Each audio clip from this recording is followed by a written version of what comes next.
Hi guys, it's me, King, in case you don't know.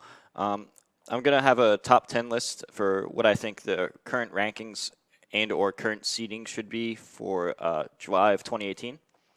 So I'm gonna begin. In first place, Hungrybox. Even though he hasn't like won any super majors, he always is at like usually first or second, except at the Smash Summit. Basically his consistency makes him first. It's pretty much expected. Number two, I'd say 2 and 3 is between Armada and Plup. However, because Armada got second at Summit and then won Smash and Splash, in addition to beating HBox in the last 3 sets, the last 2 of which were more solid victories, I would probably give him the very slight edge right now. So I would put Armada as seed 2 because of that. He's pretty much consistent. And then you also have to look at legacy factor. Armada also has the legacy factor, so you know that he's proven himself, so many times in the past that's another thing when like, oh, is this a fluke or is this like a continuation of what is to be expected? Well, when you look at legacy factor, you can see that, oh, this is probably just not a fluke. This is just his abilities, which is shown from the past and the present. Plup, I would put as number 3, although I don't think the gap between him and Armada is much, as I said. And basically, the reason he's 3 is because the combination of winning Genesis and then most of his losses after that were to mainly to Hungrybox over and over. However, he also lost to Armada and Leffen. I also want to mention, though, during Summit, he actually had hand issues. So he's been having a lot of finger issues. You can call John or not, but it's actually the truth, so I feel like it's important to mention. So he couldn't play his best at certain tournaments. For example, when he has to play Fox, sometimes he plays amazing and sometimes he doesn't play nearly as good. He has variance. It affects his Sheik and his Fox, although obviously the Fox is affected more. This is because of those issues. So I feel like sometimes that holds him back. If that could be fixed in the future, that would be very good. But otherwise, yeah. So number 4, I would actually put myself. And the reason I put myself at number 4 is because of mainly the Smash Summit.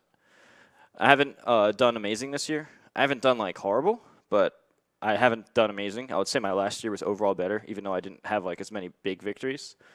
But I think my victory at Smash Summit was pretty good. Beating Armada twice and also beating Leffen and Zane. I think those are pretty good wins. And I don't think you can say if you replaced what I did with like another person, I don't think that would be like an ideal bracket for them. It just was for me because I finally was not having to switch characters. And I think I showed like what my ability was at that tournament. Number 5, I would put Leffen. And basically he's been like consistent, but he like hasn't done like anything amazing. Like he hasn't like won anything, but he hasn't done anything bad. He's just been like always around like 3rd place, more or less.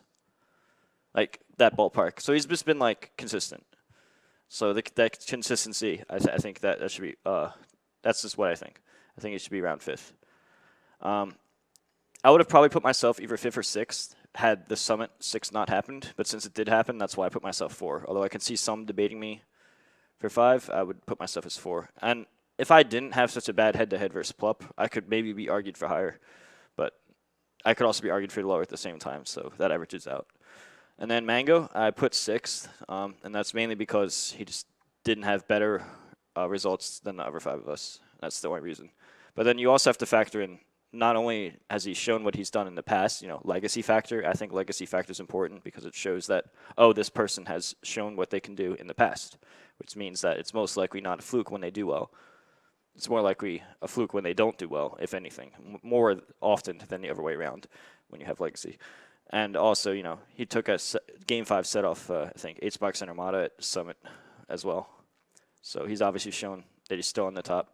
So, yeah, the top 6 is pretty much, I don't know if that's going to change anytime soon because we all have, like, legacy and peak skill and consistency and all that stuff.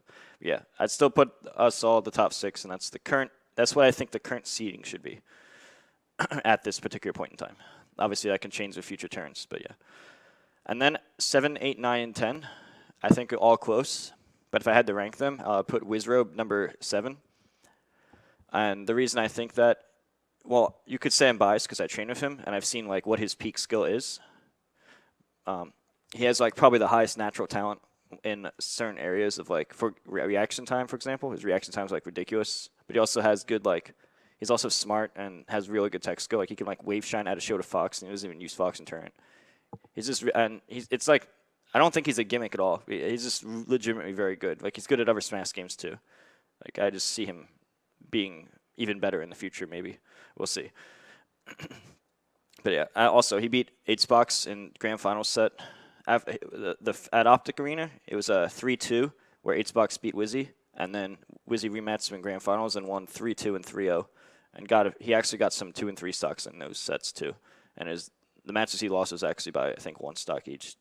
So he actually has like consistency skill at a top level. His main flaw is he just has a bad head-to-head versus Mango. I still feel like if he's fighting anyone else, he always has a chance of winning, though. So I put him as number 7. He needs a sponsor, by the way. Number 8 would be, I'd say, Axe. I thought Axe and Wizzy were really close. Although Axe did have that one tournament where he got like 25th. But that was like more of an outlier. So he's pretty much consistent across the board. And he's done especially good versus me in head-to-heads, winning our last several sets. And he also has legacy factor. Like he's been a top 10 player for quite some time now. He's just very good at melee. So I put him probably number 8.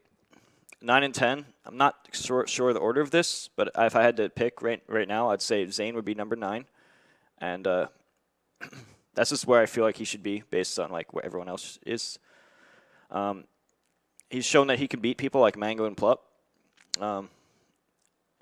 He seems like he still has a bit of trouble versus like Hungrybox. Like I think he's only taken 1 game lifetime, but he's shown that he can get like close games of him. And definitely he needs more experience for his floaties, but he has the Space Animal matchup pretty. He has the Spaceys and Sheik matchups down pretty good, I think. He's very good against Fox, Falco, and Sheik, I would say. And obviously he's still rising, so he can get better. And he's not obviously Marth's a very good character, so he's not limited by his character particularly.